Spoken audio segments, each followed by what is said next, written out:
Shalom, berjumpa kembali bersama dengan kami dalam Topical Discussion. Hari ini kita ditemani oleh beberapa narasumber, antara adalah Lunardi dan istrinya, Pak Johan dan Nia, dan tentunya dengan TL kita tercinta, Pak Adrian dan Ibu Leli. Halo. Hari ini kita akan membahas mengenai uang untuk hidup atau hidup untuk uang. Bahasan yang sangat menarik, namun sebelumnya Pak Adrian. Menarik sekali. Ya, sebelumnya Pak Adrian, sebelum kita mendengar kesaksian-kesaksian dari narasumber yang menarik ini, apa sebetulnya Pak Adrian di balik sebuah tema yang fenomenal ya? Uang untuk hidup atau hidup untuk uang? Manakah yang benar atau manakah yang lebih benar atau lebih salah Pak Adrian? Mestinya tadi yang apa? Hidup untuk uang yang di depan atau uang untuk hidup yang di depan? Uang untuk hidup.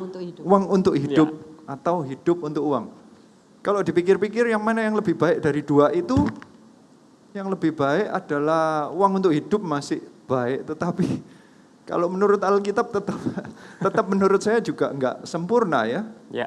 Karena Alkitab memang kan ujung-ujungnya semuanya untuk Kristus, makanya mungkin dasar pertama seharusnya kedua kata-kata itu uang untuk hidup ataupun hidup untuk uang itu tidak 100% benar. Seharusnya, kalau menurut saya, seharusnya kita menjalankan yang Filipi 1 ayat 21.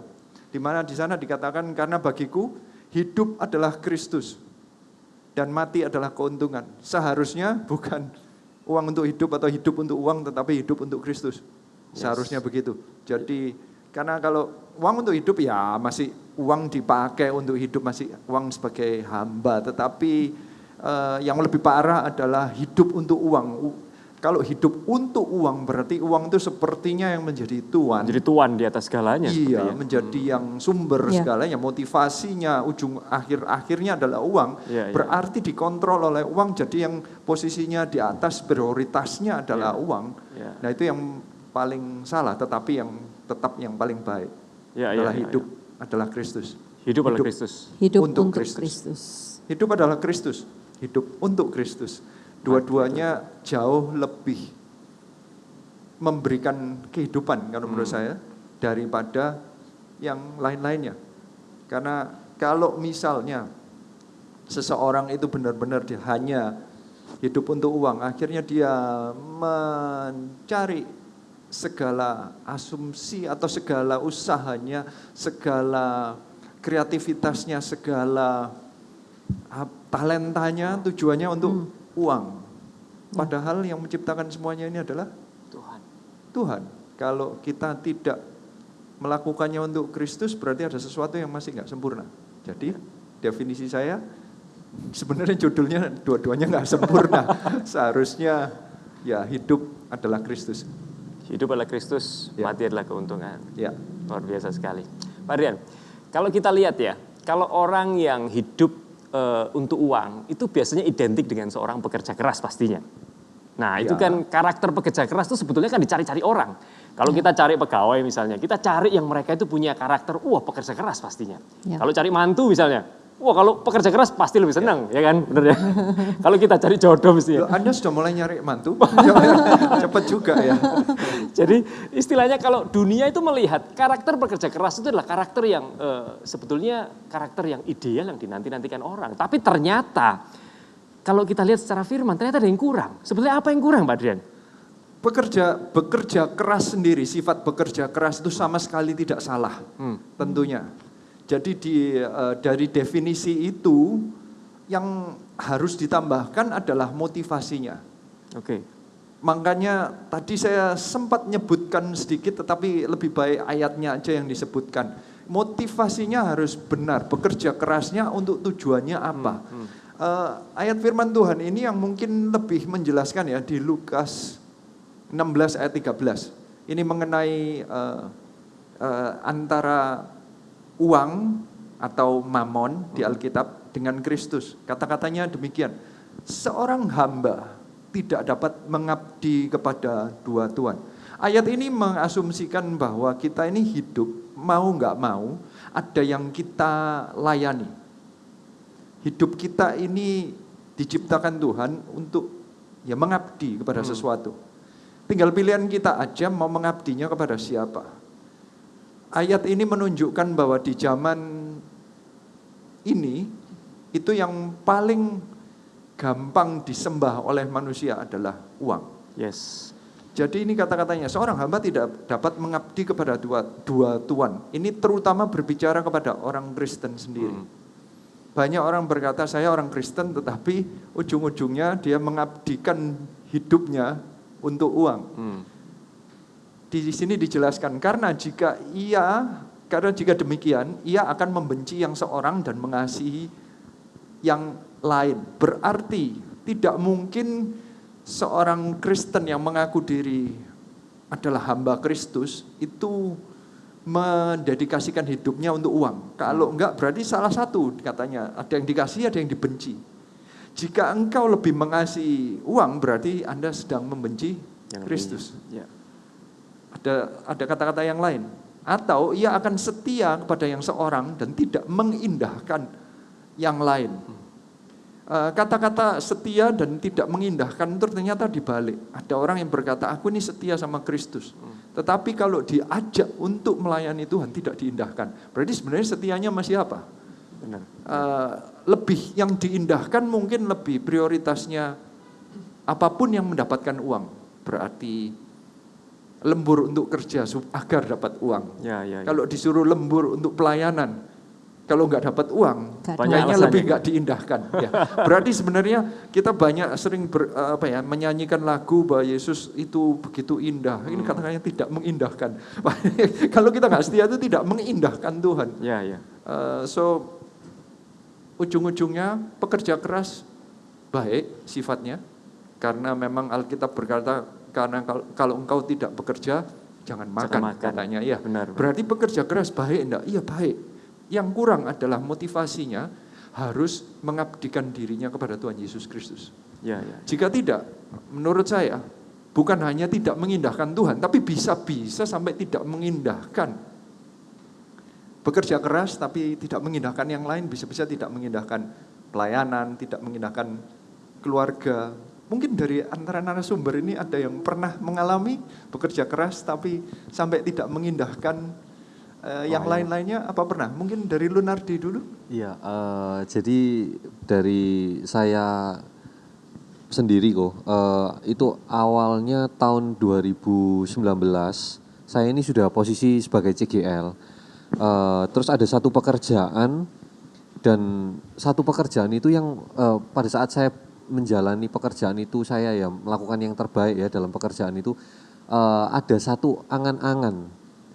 Dan saya nggak tahu, saya juga nggak tahu itu ambisi atau bukan gitu. Tapi saya ada angan-angan, saya betul-betul kejar angan-angan itu. Saya merasa bisa, saya punya skill, saya punya resource tentang pekerjaan itu gitu. Dan saya betul-betul kejar itu sampai mengejar berarti bekerja dengan keras untuk mengejar itu ya? Iya, jadi betul-betul dari pagi malam gitu. Saya betul-betul tekuni pekerjaan itu, dan sampai saya ini bicara ke istri, saya sepakat, oke, kita kejar ini gitu, bareng-bareng. Dan satu titik itu membuat saya berpikir, wah saya mau wujudkan angan-angan saya ini gitu. Dengan saya sampai berpikir mau menjaminkan rumah kami satu-satunya untuk modal usaha dari angan-angan saya ini gitu.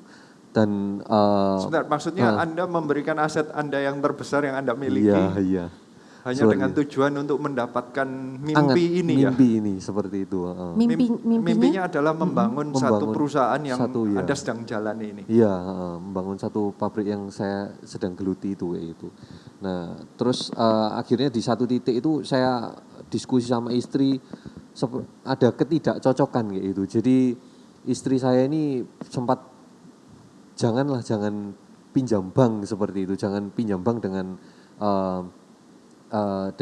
rumah kayak itu, menggadaikan rumah itu kayak itu. Dan sampai akhirnya kita ini ada satu kesempatan, yaitu telepon sama Ko Adrian sama C Leli itu kayak gitu. Dan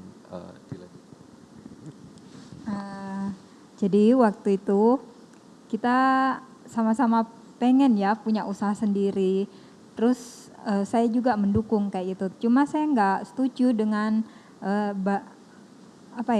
modal yang harus dikorbankan kayak gitu. Karena rumah ini istilahnya baru kami miliki, belum kami tinggalin istilahnya, dan harus dikorbankan kayak gitu.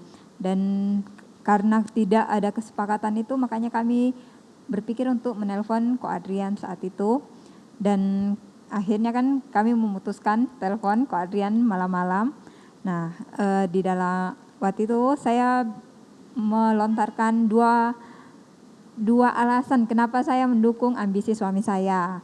Yang pertama, kami memikirkan bahwa kami ingin membuka lapangan kerja. Jadi Mulia itu ya pikirannya, mestinya ya, karena di tujuannya. satu sisi mikirnya apa ya, mulia ya, Iya. sesuatu yang mulia kayak gitu, memikirkan kehidupan biasa orang sih. lain. Seperti himbauan pemerintah ini ya, Iya, membuka lapangan kerja. Tuh, saya heran, Anda dari negara mana? Waktu itu saya agak nanya-nanya gitu ya, seperti tujuan negara, bukan tujuan untuk bangun perusahaan. Iya. Ya, jadi waktu itu benar-benar Politisi ternyata. Ya. kan waktu itu sudah posisi CGL kan mikirnya jiwa-jiwa ya, jadi mengait-ngaitkan seperti itu. Berpikir untuk jiwa-jiwa apa ya istilahnya kayak gitulah. Memberikan lapangan kerja buat Memberikan Buat jiwa-jiwa. jiwa-jiwanya dimasuk-masukin. Oke. Bisa cocok ternyata. Cocok, bisa. Enggak, tapi nanti saya akan jelaskan ya, ini mesti dijelaskan ya. Ya terus. Terus waktu itu Ko Adrian langsung bilang ke kami kalau pikiran kami itu komunis. Komunis, ya. Sempat saya nggak mengerti maksudnya apa komunis kayak gitu. Terus suami saya jelaskan. Terus yang kedua saya memberikan lagi alasan ya, karena saking kepinginnya kayak gitu loh punya usaha sendiri. Yang kedua saya bilang ketika kami jadi bos berarti kami memiliki waktu. Jadi kami bisa menguasai waktu, kami bisa mengatur waktu seenaknya kayak gitu. Jadi mikirnya ya udah supaya kita bisa melayani lebih. Kalau umpamanya kerja di orang kan harus izin-izin nggak enak kayak gitu. Jadi benar-benar pikir ya udah punya usaha untuk melayani lebih, punya waktu Tuhan untuk lebih kayak gitu. Terus Ko Adrian itu bilang bahwa kami memakai urapan untuk memanipulasi Tuhan. Wah, itu benar-benar menampar ya. Kata-kata telepon ya. Komunis gitu ya. Salah telepon kalau gitu ya. Jujur waktu itu dengar dua jawaban itu benar-benar buat kami tuh nggak nyangka kayak gitu loh, bukan didukung tapi malah disadarkan ya dengan karakter kami kayak itu. Di satu sisi ketika sudah mendengar alasan itu hati kami sebenarnya nggak langsung berubah kayak itu, karena keinginan itu terlalu kuat, keinginan punya usaha sendiri. Tapi kami memaksa untuk diri kami itu fokus ke jiwa-jiwa, berusaha apa yang Ko Adrian katakan untuk fokus kepada visi Tuhan, itu kami berusaha terapkan itu, tapi memang hati kami itu masih ada keinginan, kepikiran, cari modal yang lain kayak gitu. Dan akhirnya Ko Adrian mungkin bisa membaca ya keinginan kami begitu kuat. Jadi Ko Adrian memberikan kami 3 pertanyaan yang realistis dalam membangun usaha. Dalam waktu kurang seminggu, 3 pertanyaan itu benar-benar terjawab. Terjawabnya itu tidak, Tuhan itu tidak menyertai ke arah kami mengejar mimpi itu kayak gitu. Jadi benar-benar Tuhan itu nyatakan, dan di situ benar-benar kami sadar bahwa ini adalah ambisi kayak gitu. Dan selama waktu kurang lebih 6 bulan kami jalanin. Bulan 7 di tahun 2019 saya masih keingin suami saya ini punya penghasilan lebih kayak gitu. Jadi saya bilang saya merongrong lah istilahnya apa ya, ayo kamu cari usaha lebih supaya kami dapat penghasilan lebih kayak gitu. Terus tiba-tiba Lun suami saya ini berkata, tunggu saja, promosi itu datangnya dari Tuhan. Itu saya heran ya, karena di satu sisi yang punya ambisi pertama kali adalah suami saya, tapi kok bisa ya dia mengatakan promosi itu datangnya dari Tuhan. Dan itu beberapa kali dia katakan 2-3 kali dan saya mikir ya sudahlah, saya sebagai istri harus nurut. Jadi saya benar-benar tidak mau mengekang sama sekali, saya benar-benar mau lupakan, tidak ada keinginan lagi mengejar uang kayak gitu. Dan di saat itu Tuhan benar-benar datangkan promosi itu. Sebentar, sebelum Anda teruskan, saya mau perjelas tadi. Karena kalian itu datang tanya kepada saya dengan 2 tujuan yang kelihatannya sangat amat mulia ya. Yang pertama adalah menciptakan lapangan kerja. Iya, Ya. betul. Untuk jiwa-jiwa. Program, iya jiwa-jiwa kelihatannya ya. Kayaknya kalau datang Pak Adrian Luar tuh biasa. selalu dihubungkan sama jiwa-jiwa. Iya, iya. Masih di ACC gitu. itu cuman proposal ya kan. Proposal. Nah, tapi itu kelihatan kayak bagi saya kayak gak ada orang mau bangun bisnis hanya untuk nambah jumlah karyawan. Anda ngerti maksud saya? Iya, iya. Saya juga seorang bisnismen, gak ada orang bangun bisnis dengan tujuan saya mesti punya target berapa orang yang harus saya perkerjakan, gak ada. Iya. Justru Semua malah orang harus lebih kebalikan. efisien. Se-efisien mungkin gitu loh Iya. mestinya. Berarti kalau tujuannya kayak begitu itu sudah salah. Sebagai seorang entrepreneur aja udah salah di sananya. Yang kedua, Anda berkata bahwa nanti Anda punya waktu untuk pelayanan. Berarti Anda enggak pernah punya bisnis. Anda ngerti gak maksudnya? Kalau punya bisnis belum tentu Anda punya waktu untuk pelayanan. Pegawai pulang gak mikir. Iya. Bos yang rumahnya digadaikan, sampai rumah ya tetap mikir. Mikir. Anda ngerti maksudnya? Karena Buka rumah mata, Anda digadaikan. buka mata, mikir lagi Iya. rumahnya sudah Jadi digadaikan. Anda punya lebih banyak waktu atau tidak? Enggak, sana yang mengizinkan Anda. Karena Anda yang mikirin bahwa uangnya masih di sana, Anda tidak izinkan Anda untuk pelayanan. Anda ngerti maksud saya? Jadi itu 2 asumsi menurut saya salah. Makanya saya ngomong, ini kayaknya salah. Anda kayak partai politik saya. Ya waktu itu saya keluarnya kayak komunis aja. Tujuannya apa untuk membangun lapangan kerja sebanyak-banyaknya gitu sehingga punya waktu. Kok jadi kayak program pemerintah gitu loh. Ini bukan bisnismen. Padahal tujuan asalnya apa? Anda pingin punya gaji lebih banyak. Itu yang nggak diomongin ke saya. Anda ngerti maksud saya? Iya. Akhirnya kalau Anda berdua berbicara, Anda rongrong apa tadi? Uang gaji yang lebih Profit banyak ternyata. yang lebih, ya, profit Ternyata uang yang lebih banyak. Iya.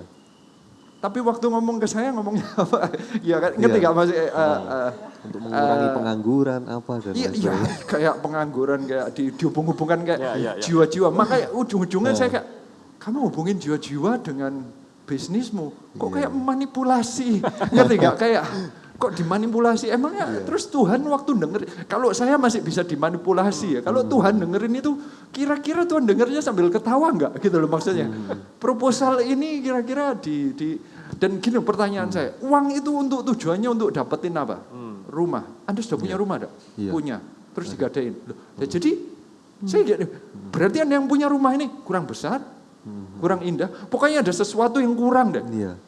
Saya bisa tak jelasin berapa banyak orang yang di luar sana yang nggak punya rumah kan, ngerti nggak maksud saya? Anda yang sudah punya rumah, Anda masih mau meresikukan sesuatu yang tidak pasti dan tidak jelas. untuk bisnis tadi yang ini. tidak pernah dijelasin ke saya untuk uang yang lebih banyak, Iya. benar nggak? Iya. Berarti sebenarnya yang Anda kejar apa? Uang. Tapi saya waktu itu nggak ngomong itu sih ya. Iya. Setelah omongin gitu tambah marah kali ya. Maafkan ya. Langsung tutut, kok putus ya? Iya. Ya tapi ya ujung-ujungnya Tuhan itu sebenarnya tahu juga sih. Saya sih ya waktu dengerin gitu ya cuman ngerasa ada yang aneh gitu, ada yang aneh gitu aja. Dan salah satu yang paling aneh adalah sebenarnya kalian nggak sepakat, makanya telepon saya kan. Iya, betul Bu. Saya cuman Itu sangat bagus sekali. Jadi kalau misalnya CGers, suami dan istri tidak ada kesepakatan dalam membuat keputusan, sebaiknya Anda datang kepada pemimpin rohani Anda atau tanya dengan Bapak rohani yang mengcover kalian lah, supaya membalancekan dan emosi kalian atau ambisi atau keinginan yang tidak terbendung pada saat itu untuk pingin sekali mendapatkan yang jauh lebih besar, uang yang lebih banyak, itu supaya bisa dinetralisirkan, bisa dibukakan, disingkapkan, karena kita sebagai pemimpin rohani tidak ikut terjun di dalam emosi kami nggak ikut. mendapatkan kami bisa mendengarkan dari kata-kata kalian itu sebenarnya sih ya ini menurut saya ini urapan pemimpin. Kalau dulu waktu saya masih belum berubah, waktu saya cerita kepada atasan ya, pada Pastor Philip itu. Rasanya yang dicium juga itu gitu loh. Baunya ada bau uangnya gitu loh, kayak yang tidak terlihat gitu loh ya. Cari cuan ini berarti. Iya betul gitu loh. Pasti kecium gitu loh. Daging itu kalau dibakar pasti kebau gitu loh ya kan.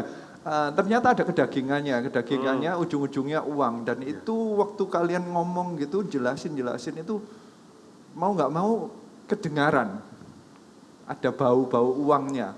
Dan puji Tuhan dengan 3, saya lupa sih, saya minta 3 tanda apa atau pertanyaan apa yang terjawab apa tidak. Ya, tapi ujung-ujungnya gimana akhirnya? Coba ceritakan terus. Ya bersyukur sih, pada saat itu kan kita ini sudah ada di posisi CGL ya. Terus kita ini dengar saran dari Ko Adrian ini seperti ya menohok gitu ya. Di satu sisi menohok, tapi saya ini kami ini pada saat kami diskusi itu kami betul-betul juga berusaha mencari berusaha menganakan diri dan dianakan gitu. Di CG ini itu kami benar-benar merasakan dianakan, dan kami pada saat kami melibatkan leaders kayak gitu, pada saat kami melibatkan leaders, kami merasakan itu ada urapan yang mengalir kayak gitu. Jadi sungguh di akhir tahun 2019 sekitar bulan Oktober itu ada pintu yang dibukakan dalam pekerjaan kami gitu. Jadi angan-angan yang kami bayangkan yang aslinya itu sudah sekitar 8 bulan itu kami sudah nggak pikirkan lagi kayak gitu. Awalnya kan di awal tahun 2019 itu kita sempat menggebu-gebu, terus kita dianakan dengan baik di CG gitu, sama pemimpin-pemimpin yang ada di CG gitu, sama coach, sama TL gitu. Dan kita terus belajar bagaimana sih kehendak Tuhan ini dalam hidup ini gitu. Terus akhirnya ya udah kita semakin nggak ke arah sana gitu. Kami ke arah ya ini melakukan kehendak Tuhan. Justru malah Tuhan itu berikan gitu, ada pintu-pintu yang dibukakan. Jadi akhir tahun 2019 itu malah kami ada promosi itu, dari awalnya kami nggak kepikiran ke sana, tiba-tiba Tuhan benar-benar berikan itu kayak itu, pekerjaan itu seperti itu. Jadi ya seperti itu sih. Maksudnya gimana? Tadi angan-angan impian di akhir 2019 itu apa yang memang terjadi? Impian untuk memiliki perusahaan itu apa terjadi gimana? Ya, jadi ada investor yang benar-benar membutuhkan untuk menghandle sebuah pabrik yang saya angan-angankan itu kayak itu, dan akhirnya saya handle itu angan-angan saya itu. Di bidang yang jadi, sama di juga bidang yang sama ya? persis. Wow. Tapi meskipun bukan jadi pemilik ya. Bukan jadi pemilik. Tapi posisi Anda jauh lebih tinggi ya, dengan kontrol yang jauh betul-betul, lebih. ya, mengelola pabrik keseluruhan itu. pabriknya Iya, itu. Uang yang lebih banyak. Iya. Iya benar kan? Iya. Jadi semua digenapi sama Tuhan ya. Jadi betul-betul luar biasa ketika kita submit, dan CG ini luar biasa sih. Jadi kita benar-benar dianakan ya ketika kita melakukan kehendak Tuhan lebih tepatnya kayak gitu. Sudah nggak memikirkan apa yang jadi visi pribadi kita kayak gitu. Jadi seperti itu sih. Wow. Itu ya. Ya, luar biasa ya. Ada perbedaan atau tidak? Jadi tadi katanya waktu Anda tanya, itu Anda nggak seberapa nangkep, tapi Anda tetap berusaha untuk menjalankan visi. Ada perbedaan nggak waktu Anda fokus kepada visi, benar-benar fokus pada landas CGL loh ya? Iya. Apa bedanya hasilnya dalam CG Anda, Pak? Jadi pada saat kami mulai melakukan visi itu, melakukan kehendak Tuhan itu, kami fokusnya itu ya ke anak-anak itu. Dulu awalnya kita di CG itu hanya ya datang sebagai sama anak-anak, hubungannya cuman sebagai teman aja seperti itu, dan tidak ada hubungan lebih kayak mengarah ke visi, terus ke pembapaan, bapak dan anak, seperti itu nggak ada. Dan kayak Tuhan pun ya kami hanya sekedar doa itu, terus setelah seperti persekutuan gitu CG, jadi nggak ada connecting seperti itu.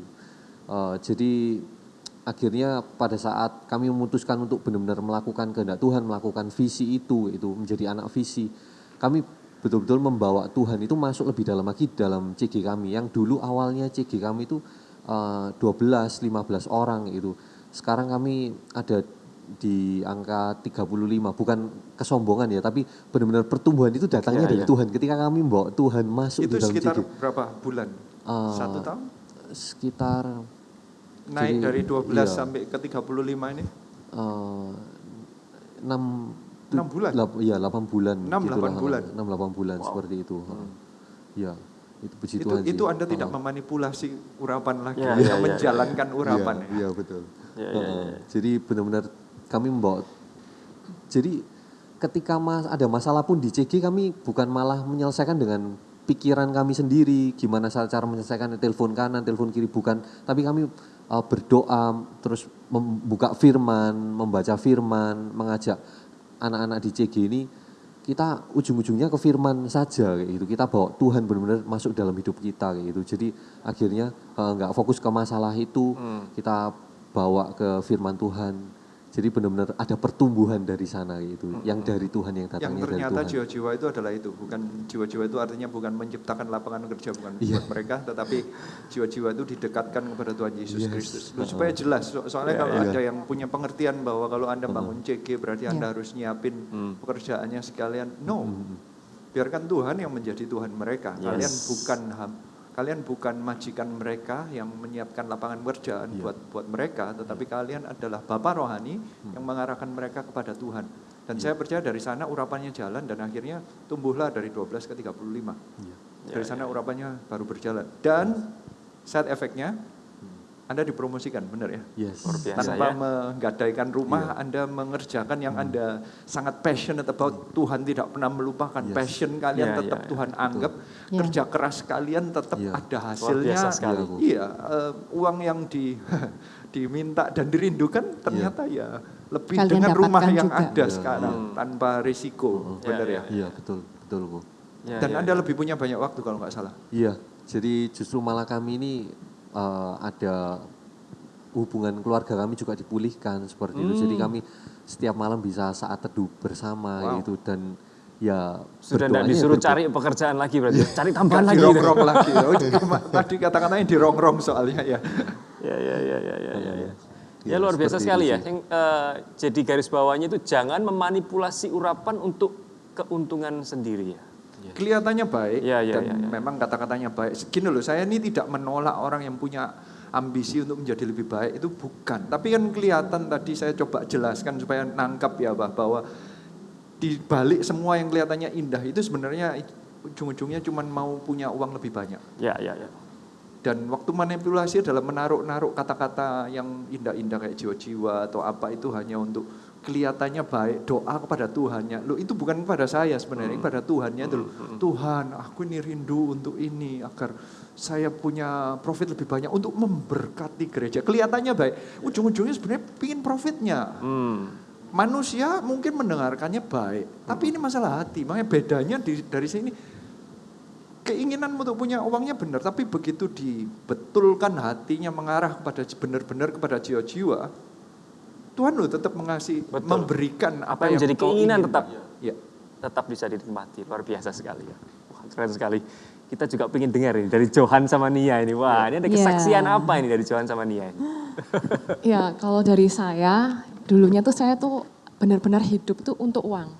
Saya tuh bekerja dari pagi sampai malam itu pikiran saya untuk kerjaan, bagaimana bisnis saya ini semakin besar.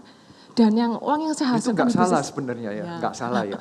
Tapi kalau semata-mata hanya untuk itu, nah. Jadi saya tuh ingin menghasilkan banyak uang. Nah, saya datang ke Tuhan pun itu juga untuk berkat. Nah, akibatnya terhadap suami saya pun, saya tidak mengurus suami saya. Tidak terurus berarti. Dia sering ngajak saya untuk berlibur, saya sering menolak. Banyak sekali alasan yang saya keluarkan sehingga kita tuh tidak memiliki quality time. Dan juga untuk di CG, saya tuh merasa di CG itu suatu keharusan. Saya tuh beban, harus mengorbankan waktu saya, pekerjaan saya untuk datang ke CG. Sehingga kalau ke CG itu saya sering mengorbankan pekerjaan Anda untuk ke CG. Waduh. Iya, luar biasa ya. Wow. Dulu merasa seperti untuk itu. Uang gitu ya. Sehingga kalau datang itu ya kok ya, saya tuh sukanya tuh jam 8:30, jam 9, pokoknya. Sebentar. Jam berapa? 8:30 ya. Sudah doa berkat itu biasanya. belum. 8:30 belum. Bahkan saat fellowship saya tuh baru datang. Nah, saya juga sering diajak untuk melayani, untuk ayo berdoa atau apa. Saya tidak mau, saya menolak, betul-betul menolak. Dan saya merasa di CG ini tidak ada manfaatnya bagi saya, tidak ada untungnya bagi saya. Satu titik ketika saya berubah, itu ketika Johan dan teman-teman ini mengajak saya untuk MT pertama kali ke Singapura. Mission trip ya? Iya, mission trip pertama kali. Itu pun saya terpaksa. Saya terpaksa. Dan yang soalnya harus meluangkan waktu, pekerjaannya harus ditinggalkan dan berkorban juga ya. Berkorban tidak dapat uang soalnya ya kan, betul. Malah habis uang. Jadi rasa aman saya itu benar-benar dulu di pekerjaan saya. Nah, ketika saya jadi terpilih juga jadi komponen Ko Aden dan Celeli, di mana pada saat itu tuh saya tuh belum mengenal Ko Aden dan Celeli. Saya hanya tahu itu ya Ko Aden dan Celeli adalah TL saya gitu loh. Dan ketika saya dipilih untuk menjadi companion, aduh saya dagdikduk ya. Dan pada saat Ko Adrian membawa firman tentang Rut itu saya merasa tertemplak. Hati saya tuh entah kenapa itu kayak ada terjamah. Dan pada saat Ko Adrian membawa firman tentang Rut, saya tuh air mata tidak bisa saya tahan ya, keluar terus gitu. Kayak saya tuh merasa bersalah. Selama ini waktu yang saya lakukan untuk ber-CG ini sia-sia. Dan saya ini merasa seperti Orpa, yang saya lakukan itu adalah membangun visi saya pribadi, membangun kerajaan saya sendiri. Harusnya visi kita itu adalah visi kerajaan Allah, yaitu melayani jiwa-jiwa. Dan setelah itu saya juga melihat banyak teman-teman di sana, Ko Adrian Celeli, mereka pengusaha. Teman-teman di sana juga pengusaha ya, mereka bukan pengangguran, tapi mereka melayani itu dengan sungguh-sungguh. Dan saya melihat orang-orang yang dilayani ini juga mengalami perubahan.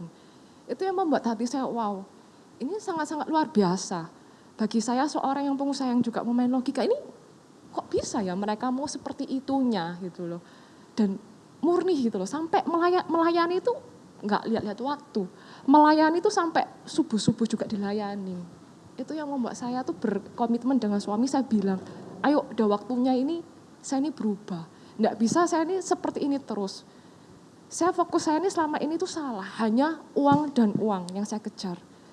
Tapi sekarang kita nih kalau visinya kita nih berubah ya, ketika saya melayani jiwa-jiwa, fokusnya ini berubah, hati saya tuh juga berubah. Dan saya pulang, hati saya ini juga berubah, hubungan saya dengan suami itu berubah. Yang dulunya sering mengalami perdebatan, kita akhirnya bisa jadi lebih harmonis. Kemudian saya juga memiliki quality time, dan juga di CG itu juga yang saya juga datang itu hari Selasa, saya berusaha untuk mengosongkan jadwal saya. Saya tidak mau datang terlambat. Yang dulu di CG, walaupun saya datang ya, saya tuh pasti tidur, mainan HP. Pokoknya intinya saya tuh datang terpaksa ya, gitu datang ya. terpaksa sih. Di situ saya menaruh handphone saya tidak mau lagi seperti dulu. Saya berusaha menyimak firman dan sharing-sharing dari teman-teman ini. Dan saya juga, hati saya juga berubah ingin memberi. Saya tidak mau lagi menerima. Luar biasa sekali. Yes. Dan juga pelan-pelan pekerjaan saya ini juga Tuhan aturkan. Yang dulu saya takut ya, saya menggunakan kekuatan saya sendiri. Tuhan itu aturkan. Ketika kita tuh melayani visi Tuhan, melayani dengan sungguh-sungguh, Tuhan tuh melihat hati kita tuh siap. Tuhan akan memberikan itu apa yang kita mimpikan, yang kita inginkan. Tuhan tuh akan aturkan. Yes. Dan juga ritme kerja kita tuh kayak diatur juga sama Tuhan. Di saat mana, oh saya bisa fokus untuk pekerjaan, saya bisa fokus untuk melayani. Itu tanpa sadar, itu waktu itu bisa Tuhan aturkan sendiri. Itu yang dari saya yang saya alami sih. Luar biasa sekali ya. Menarik waktunya, maksudnya membalance. Diatur itu gimana ya maksudnya? Bisa dikasih contoh sedikit aja?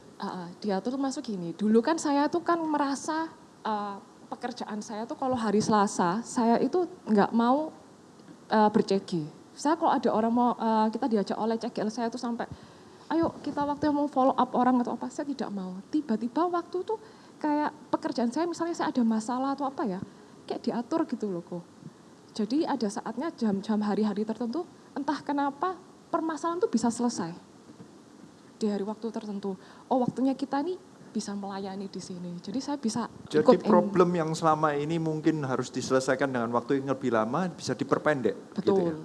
Di waktu yang tepat sehingga Anda punya waktu yang ada, tidak harus berkorban dan bisa melayani orang lain dan melayani Tuhan. Benar ya?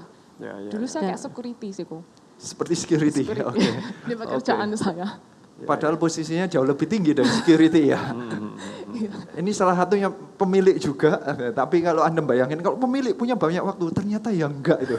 Ternyata malah jagain kayak security, ternyata malahan, ya kan. Jadi ya enggak mesti. Iya. Jadi kayak ini ya, jadi kayak enggak bisa meninggalkan pekerjaannya, padahal yang punya sendiri loh ya, Nia ya. Iya, saya jadi tidak bisa meninggal pekerjaan saya karena saya tuh benar-benar hati saya tuh di situ. Rasa aman saya tuh di situ, sakit pun saya belanin, pokoknya untuk utamakan kerjaan saya. Saya nggak mau kehilangan. Sampai sakit pun tetap di sana. Wow. Ya. Berarti ini dulu waktu Johan Mele itu kriteria pekerja kerasnya sudah ada di sana. Sudah ada waktu nyari, ternyata waktu nyari istri sama dengan yang itu. Iya. Oh ya, silakan. Nah, kalau Johan dikasih apa komentar. Ini? Apa tadi komentarnya? Overdosis. Overdosis. Iya. Ya, silakan kalau dari sisi Anda gimana? Yang mau saya tambahkan ya sebenarnya dari awal pernikahan karena kebiasaan istri saya yang workaholic itu buat saya tuh seperti belum menikah. Jadi ya, jadi maksudnya ini curhat sekalian ya. Iya. Jadi karena hari-harinya waktunya tuh lebih banyak fokuskan kepada pekerjaan daripada keluarganya. Jadi lupa kalau belum menikah sampai sudah menikah itu ya ingatnya. Sebentar. Tadi ada ayat yang berkata kalau ia setia kepada yang seorang tidak mengindahkan yang lain. Nah, itu berarti setianya waktu itu Nia dengan uang, benar ya? Betul. Jadi yang tidak diindahkan bukan hanya Tuhan, tapi suaminya juga tidak diindahkan. Betul. Oke. Korban berarti ya? Korban juga ya. Jadi fokus ke pekerjaan, seringkali berdebat karena kalau saya pulang kerja, istri belum pulang sampai malam-malam. Jam berapa? Ya, Johan pulang jam berapa dan Nia jam berapa? Jam 5, jam 6, Nia ya jam 7, kadang jam setengah 10, jam 10. Jadi malam juga ya? Ya cukup malam. Terus lalu berdebat karena alasannya pekerjaannya nggak bisa ditinggal. Ya karena memang fokusnya di uang, di pekerjaannya. Jadi ya seperti itu. Kemudian kalau ada acara keluarga mau berlibur sama-sama mesti ya kayak janjian sama presiden. Jadi walaupun sudah setengah tahun itu kayak nggak bisa masih dilihat gitu. Nah itu membuat rumah tangga nggak harmonis. Kemudian kalau saya kepengen ikut MT gitu kan kepengennya sama istri. Jadi nggak bisa mesti. Alasannya pekerjaan nggak bisa ditinggal seperti itu terus. Jadi perubahan memang ada saat ikut di titik baliknya di MT Singapura itu. Dari sana dapat banyak privilege dari Tuhan lah. Sebenarnya itu Tuhan yang atur kalau menurut saya untuk bisa semuanya dari yang awalnya ngajak istri saya begitu susahnya ikut MT sampai Tuhan ngaturkan mengkondisikan supaya ada yang cancel ya. Ada yang cancel jadi dapat kuota ya. Iya, terus ada teman-teman yang ngusahain semua sehingga istri saya bisa ikut MT.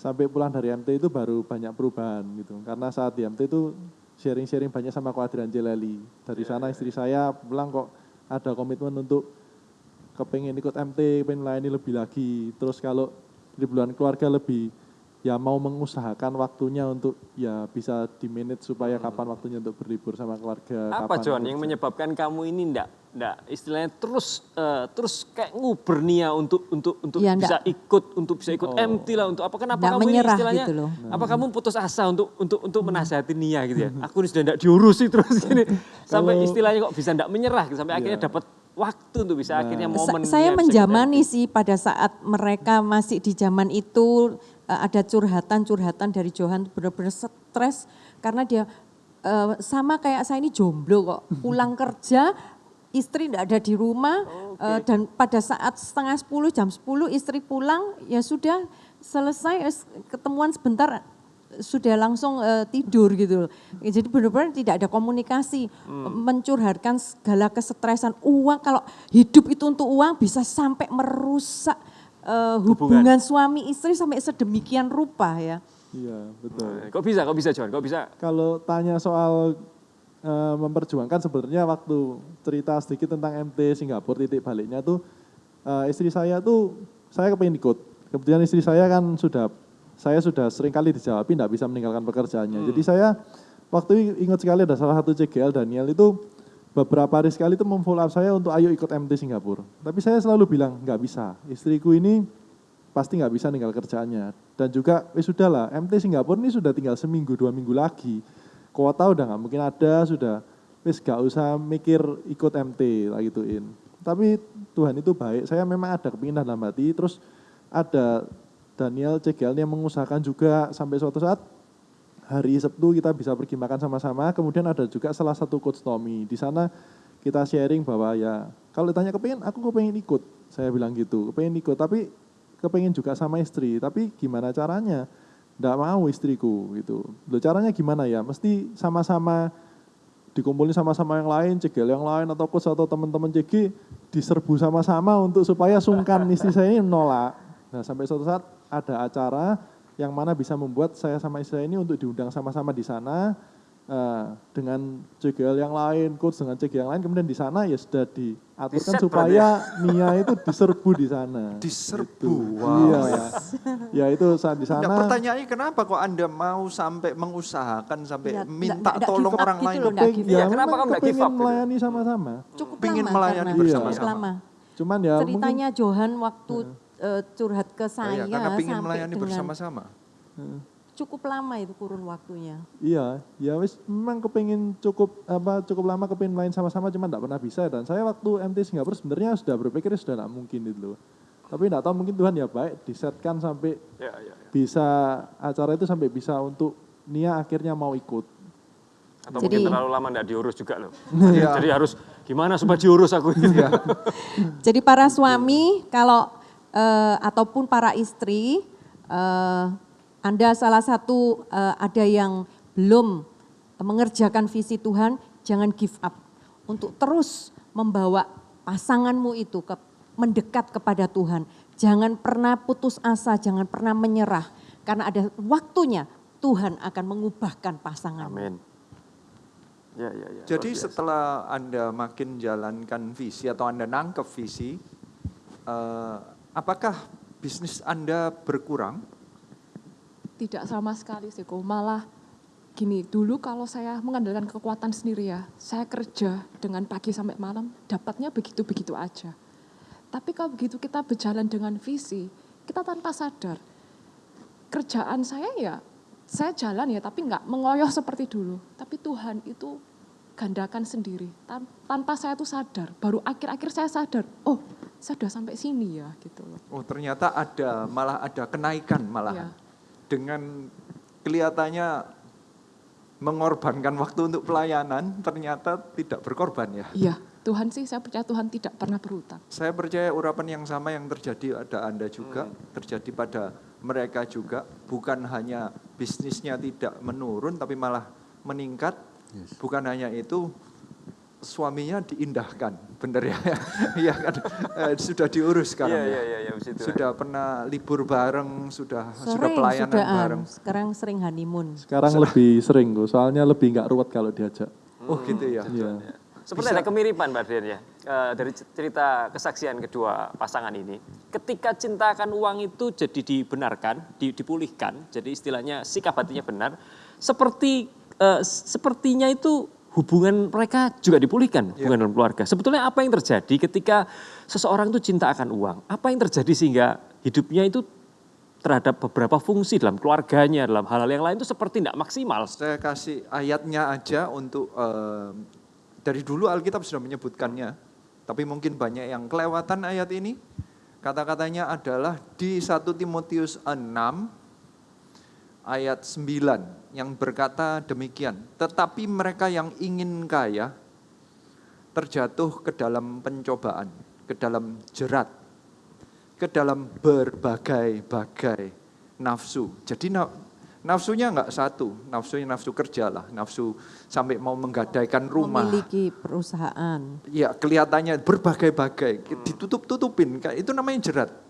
Sebenarnya kuncinya akar rootnya paling dalam adalah keinginan untuk kaya ini. Berbagai-bagai nafsu yang hampa. Dan yang mencelakakan, ujungnya mencelakakan, bisa mencelakakan rumah, bisa mencelakakan pernikahan. yang menenggelamkan manusia ke dalam keruntuhan dan kebinasaan. Ini kalau ditarik ini semua menjadi 20 tahun atau 30 tahun, ujung-ujungnya adalah keruntuhan dan kebinasaan. Kenapa?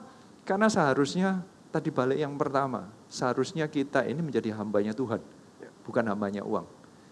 Jika kita taruh uang sebagai yang ujung akhirnya, hidup untuk uang, ditaruh di atas, diprioritaskan. Itu yang menjadi master kita.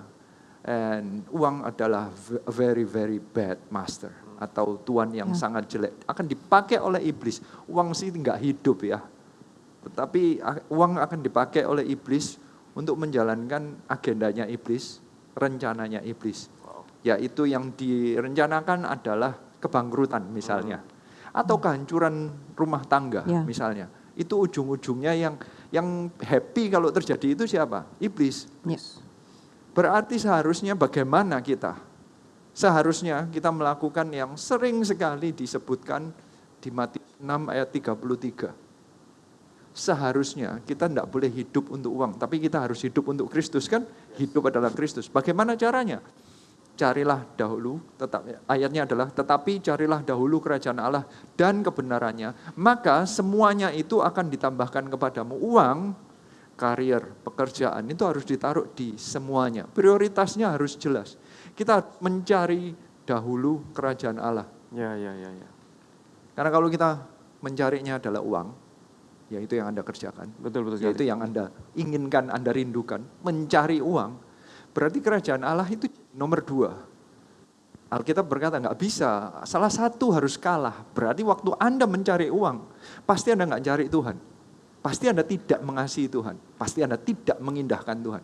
Anda akan belain uang dan meninggalkan Tuhan. Kelihatannya, makanya sering banyak yang bertanya-tanya, gimana caranya pelayanan kalau saya sibuk? Kalau saya yang ngurusin ini, itu, ini saya ini wanita karier, saya ini pria karier, saya ini harus punya gini, punya target ini, itu. Gimana caranya pelayanan? Ya kalau tidak digantinya di dalam hatinya, ya selalu merasa berkorban. Setiap kali pelayanan itu selalu merasa berkorban. Setiap kali melakukan sesuatu untuk Tuhan, entah itu CG, entah itu. Mending kalau CG itu baru pemikirannya tadi nggak dapat apa-apa. Ada orang-orang yang datang ke CG hanya untuk mencari untuk dirinya sendiri. Belum sampai disuruh untuk melayani orang lain. Belum loh itu. Apalagi kalau disuruh melayani orang lain, pasti nggak kepikir. Yes. Makanya ada orang-orang yang tidak mau melayani karena merasa datang aja sudah berkorban. Apalagi suruh melayani, lebih double berkorban berarti. Ya. Karena point of view yang pertama yang belum selesai, yaitu mencari dahulu kerajaan Allah. Makanya kalau di CG saya selalu mengajak, kita jalankan visi kerajaan Allah, yaitu jadikan semua bangsa muridku, yang terjemahnya kalau di dalam gereja Marsyaron 1000 gereja 1 juta murid, yang lebih dekat lagi adalah 2030 300 gereja 300.000 orang. Kalau yang lebih sedikit lagi, kalau menurut saya, kalau saya ambil 5.000-nya aja deh, nggak usah jauh-jauh. Itu caranya untuk menjalankan Matius 6:33, dan itu cara saya untuk dengan sengaja memilih untuk mengutamakan Tuhan dan mencari Tuhan, bukan mencari uang. Apakah kita bisa langsung tahu? Enggak. Tapi saya akan memilih dengan sengaja, saya mau mencari dahulu kerajaan Allah, berarti saya mau menjalankan visi jiwa-jiwa ini, diterjemahkannya dengan, ya saya fokusnya ke sini. Saya mau pelayanan, saya kalau bisa mission trip, saya akan mission trip. Bukan dengan mengorbankan banyak uang dengan hutang, bukan. Ya memang sesuai dengan masing-masing, cara ngaturnya masing-masing pelayanan. Dari tadi kita tidak menjelaskan waktunya berapa yang kita bagikan untuk pelayanan. Setiap orang punya caranya sendiri-sendiri. Semua ini diselesaikan di dalam hatinya sendiri. Ya. Semua ini Tuhan selesaikan mengenai masalah hati. Saya percaya kalau hatinya dibenarkan, nanti Tuhan yang membantu memanage semuanya, mengatur semuanya. Amin. Ada waktunya untuk personal devotion atau saat teduh dengan Tuhan. Ada waktunya untuk bekerja. Di tengah-tengahnya ada waktunya untuk bisa mendoakan orang lain. Ada waktunya untuk datang ke CG, bisa diselesaikan lebih cepat, lebih awal, dan lain-lain. Ada waktunya untuk liburan dengan keluarga. Ada waktunya, seperti ada waktunya Tuhan yang mengatur semua. Gak bersaingan, gak bertabrakan. dan prioritasnya tetap benar, yaitu mencari dahulu kerajaan Allah dan kebenarannya. Luar biasa sekali. Kayaknya, ini waktunya kayaknya sudah ya, waktunya nutut. sudah habis. Ini mestinya masih ada pertanyaan lagi nih, masih nutut enggak tapi ya? Kayaknya enggak nutut ya, waduh, bisa, ya. berarti mesti nyari di sesi yang lainnya nih pertanyaan yang nunggu. Oke, sebelum kita mengakhiri sesi topical discussion hari ini, kita rindu untuk Pak Adrian berdoa untuk setiap kita, untuk setiap pendengar juga. Mari kita sama-sama berdoa dipimpin oleh Pak Adrian. Mari kita tundukkan kepala. Saat ini saya mau berdoa untuk setiap orang yang punya karier maupun punya kerjaan, agar mereka tidak terjerat dengan cinta akan uang. Mari kita berdoa. Kita arahkan tangan bagi yang di tempat ini kepada yang mendengarkan dan semua anggota CG yang bisnismen ataupun yang bekerja, yang karier. Letakkan tanganmu di dada, biar Tuhan sendiri yang menjamah. Sama seperti para narasumber ini, Tuhan yang menjamah engkau, sehingga hatimu bukan cinta akan uang, tetapi benar-benar mencari dahulu Tuhan Yesus Kristus. Tuhan, saat ini saya berdoa, saat ini juga tidak ada orang yang terjerat dengan cinta akan uang. Tidak ada orang-orang yang benar-benar rindunya adalah ingin cepat kaya. Biarlah semua orang yang menjadi bisnismen ataupun menjadi seorang profesional, mereka benar-benar menjadi pekerja keras yang punya hati yang benar, yaitu mengasihi Tuhan, mencari dahulu kerajaan Allah, mengutamakan Tuhan, sehingga hidup mereka bukan terjerat dengan hidup untuk uang atau uang untuk hidup, tetapi hidup mereka adalah untuk Kristus. Hidup mereka adalah Kristus. Biarlah mereka benar-benar menangkap bahwa melalui urapan Tuhan, apapun sebenarnya yang Tuhan siapkan, yang mereka rindukan, itu Tuhan bisa berikan dengan kasih karunia Tuhan. Kami percaya bahwa ada urapan Allah yang membuat engkau berhasil. Bukan hanya dengan kerja kerasmu, tetapi dengan kasih karunia Tuhan dan berkat dari Tuhan. Dan inilah yang kami doakan. Lepaskan mereka dari cinta akan uang, dan biarlah berkat Allah, berkat daripada Allah Bapa, Allah Putra, Allah Roh Kudus, yang membuat mereka berhasil. Bukan karena kekuatan sendiri atau kepandaian sendiri, tetapi benar-benar hikmat dari Tuhan dan kasih karunia dari Tuhan yang tercurah itu membuat bisnismu berhasil, karirmu berhasil, dan promosi yang datang dari Tuhan itu mereka semua menerimanya.